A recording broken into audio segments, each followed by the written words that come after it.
When we think about the golden age of Hollywood, we often picture a glamorous world led by white actors. However, the real picture Frightening stretch, nobody knew how the story would end. It ended well. But that rocky start seems to have shaped everything that came after, not just for Louise, but for how her parents chose to raise her.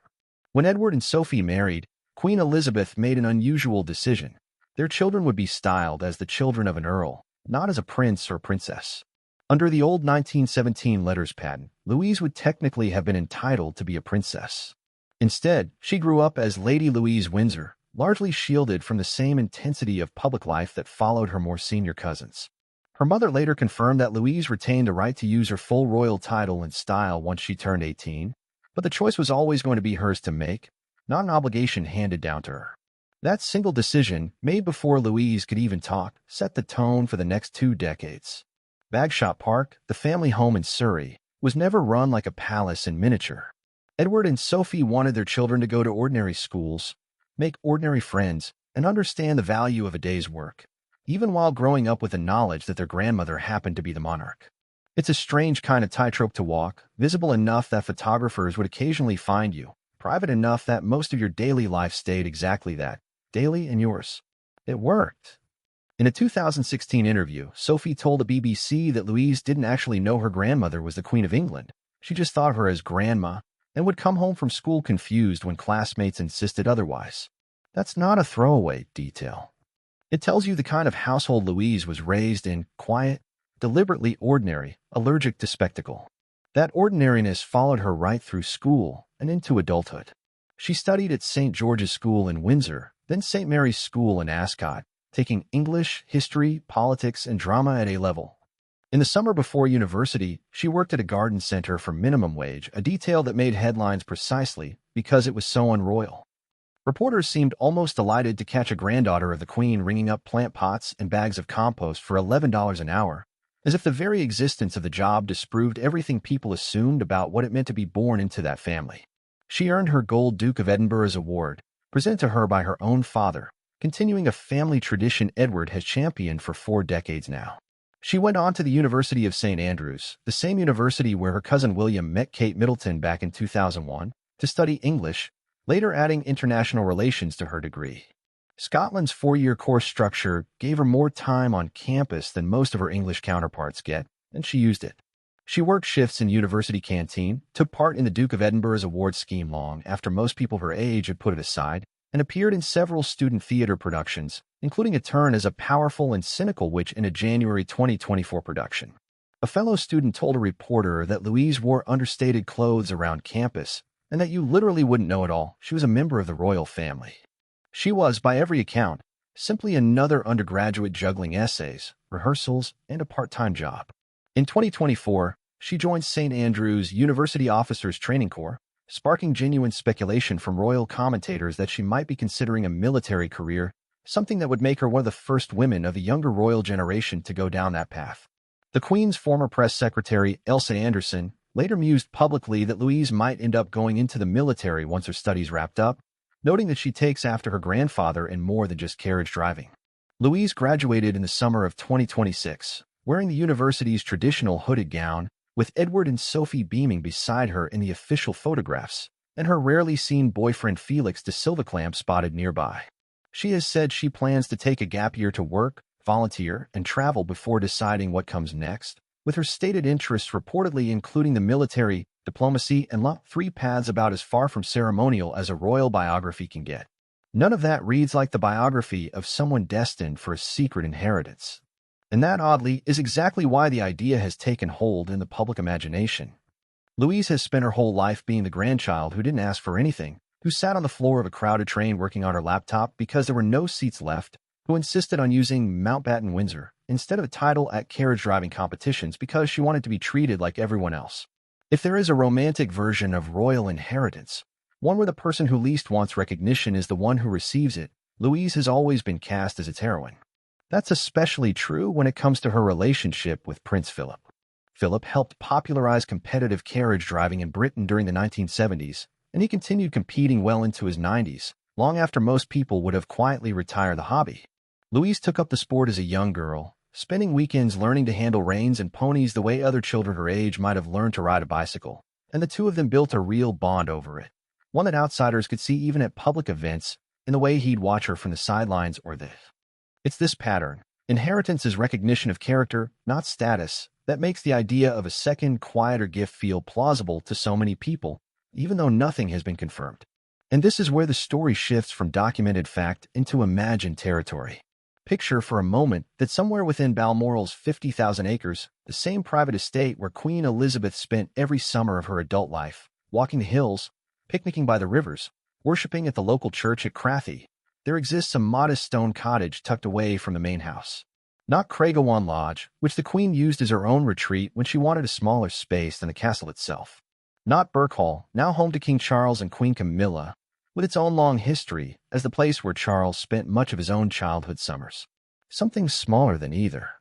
Something with 2 low bedrooms, a kitchen barely large enough for 2 people to cook in at once, and a view down toward the River Dee that nobody outside the immediate family would ever think to photograph.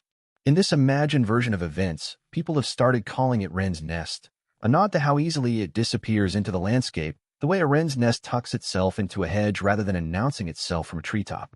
It's the kind of name that sounds like it was given by a child, or by a grandmother indulging one.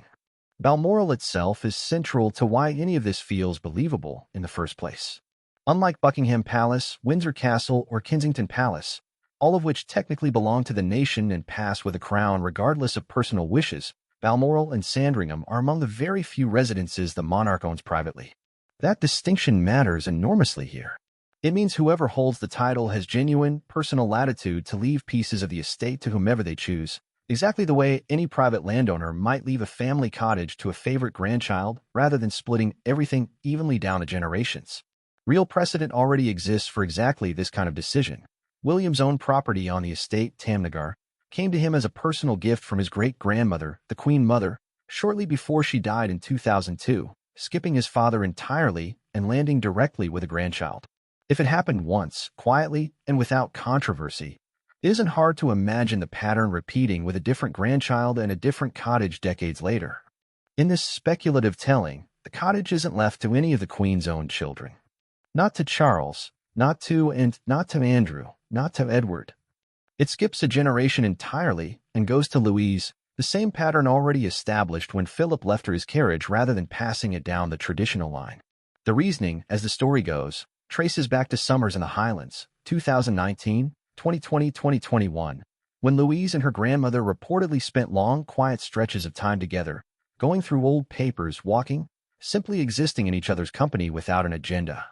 It was in this imagined version of those visits that the decision about Wren's Nest was supposedly made, not as an official state matter, but as a private grandmother-to-granddaughter understanding, the kind that never needed to be announced because it was never really about property in the first place. The wedding gift angle borrows from real royal tradition, even if the specific claim about Louise remains invented. Queen Elizabeth genuinely did give Anmer Hall to William and Catherine as a wedding gift in 2011. Gatcombe Park really was purchased for Princess and around her wedding. So the idea that a Balmoral cottage might eventually be positioned as a wedding gift for Louise, even though she isn't currently engaged, and even though any relationship with Felix de Silvaclamp remains a private matter neither has confirmed, fits a real, established pattern in how the family has handled property in the past. It's a reasonable piece of fiction, built from real bricks. And then there's Lord Ivar Mountbatten, whose actual documented relationship with the family gives this imagined story its emotional scaffolding. Ivar is a second cousin of King Charles, and this part is true, Louise's godfather. His ex-wife Penny is also one of Louise's godparents, and the connection runs both ways. Prince Edward is godfather to Ivar's daughter Ella, and Sophie is godmother to his daughter Alexandra. These aren't ceremonial titles handed out at a christening and forgotten. In 2018, Ivar made history by holding the first same-sex wedding within the extended royal family, marrying James Coyle, an airline cabin services director, at his own estate, Bridwell Park in Devon, with his ex-wife Penny walking him down the aisle at the suggestion of their 3 daughters, a detail that says as much about the warmth in that family as anything else could. Ivar inherited Mersham-le-Hatch in Kent in 1992, later moved his family to Bridwell Park, and eventually sold that estate in 2024. Meaning he has genuine, hard-won, real-life experience with everything that comes with inheriting, maintaining, and eventually letting go of a historic property, the upkeep costs nobody warns you about, the emotional weight of a place that's been in a family for generations, the practical question of what to do when a home becomes more burden than blessing. In more recent interviews, Ivar has described staying close with Edward and Sophie, who he calls good friends and who visit him regularly in Devon, with Sophie apparently staying at his home whenever she's in the area. He's also spoken about texting his goddaughter Louise, while acknowledging, with the kind of honesty most people appreciate, that young people have busy lives and don't always reply right away. In this imagined narrative, it's an imagined tale of a cottage called Wren's Nest. To understand why anyone would picture Louise at the center of an inheritance story, you first have to understand who she actually is. Lady Louise Alice Elizabeth Mary Mountbatten Windsor was born on the 8th of November 2003, after her mother Sophie was rushed to hospital by ambulance from the family home at Bagshot Park. She'd suffered a placental abruption, a dangerous complication that put both mother and baby at serious risk. Prince Edward, then still the Earl of Wessex, was on an official visit to Mauritius when it happened, and he wasn't there for the birth. The baby was moved to a neonatal unit in London as a precaution, and for a short way, she'd seek him out after a round. When Philip died in April 2021 at the age of 99, it was confirmed that Louise would inherit his two fell ponies, named Balmoral Nevis and Not Lost Storm, along with his dark green carriage, the very one used in his funeral procession just weeks later. That much is documented fact, not speculation. At the Platinum Jubilee's Royal Windsor Horse Show in 2022, Louise led the Fell Pony Society's centenary parade driving her grandfather's carriage, a moment that visibly moved the crowd and, by several accounts, moved the Queen too, who watched from a vehicle nearby rather than on foot, already limited in mobility by then. It wasn't a symbolic gesture dreamed up for cameras. Louise has kept competing in carriage driving in the years since, working with trainers, entering national competitions, and insisting on using the family name Mountbatten Windsor rather than any title when she signs up, precisely so she's judged the same way as anyone else in the field. She finished 8th at a national championship in Essex with her boyfriend, fellow St. Andrews student Felix de Silvaclamp, reportedly cheering and clapping from the sidelines the whole way through. She has also taken on working roles rather than purely ceremonial ones at events like the Royal Windsor Horse Show, at one point serving as a part-time organizer running a concierge service on the showgrounds, the kind of behind-the-scenes job most young royals never touch, let alone ask for. Exactly that lived experience Ivar draws on to quietly guide his goddaughter as she works out what it might mean to hold something like Wren's Nest, not just legally, but emotionally. Having watched Louise grow from a shy child into a confident, capable young woman, and having navigated the complicated, often lonely process of inheriting a great house himself, Ivar is cast here as the person best positioned to tell her the truth, that owning a piece of family history is never really about the deed. It's about deciding every single year whether you're willing to keep showing up for it. As for William's supposed role, backing Louise's inheritance, smoothing the way with the rest of the family, it's his own history with Tamnagar that makes the idea land softly, even without confirmation. Having once been the grandchild who quietly received a piece of Balmoral out of turn himself, he's an easy person to cast as the one now standing behind Louise doing the same, older and more established, simply signaling support rather than standing in the way. Whether or not Wren's Nest exists in any literal sense, the sealed nature of royal wills means the public may genuinely never know the full truth of what Queen Elizabeth left to each member of her family. UK royal wills are kept private by the courts for a minimum of 90 years specifically to protect the family from this kind of speculation, which is, of course, exactly the space in which stories like this one are born and spread. What we're left with instead is character. And on that front, the record is real and consistent. A granddaughter who worked a minimum wage job at a garden center the summer before university, who sat on train floors rather than make a fuss, who spent her own graduation weekend being described by classmates as someone you'd never guess was royal at all. If Queen Elizabeth ever did leave something quiet and private to Louise beyond Philip's carriage and ponies, a cottage, a corner of Balmoral, anything at all, it's easy to imagine why. Not because Louise sought it, asked for it, or built her identity around the possibility of it, but because she spent 22 years demonstrating over and over that she wouldn't.